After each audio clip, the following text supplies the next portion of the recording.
అని చేశాననమాట.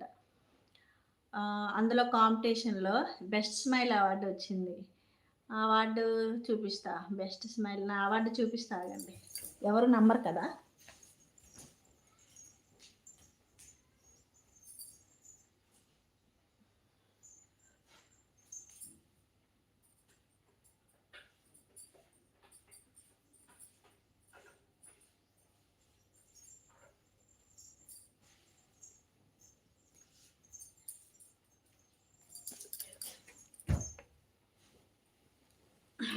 ఇదిగోండి. చూసారా? కనిపిస్తుందా? నా అవార్డు. బెస్ట్ స్మైల్ అవార్డు వచ్చిందనమాట. శ్రీమతి వైజాగ్ 2022 అనమాట. శ్రీమతి వైజాగ్ 20. ఓకే. మీరు స్మైల్ బ్యూటిఫుల్ అన్నారు కదా! దానికోసం అవార్డు వచ్చింది. ఓకే. నేను ఈవెంట్స్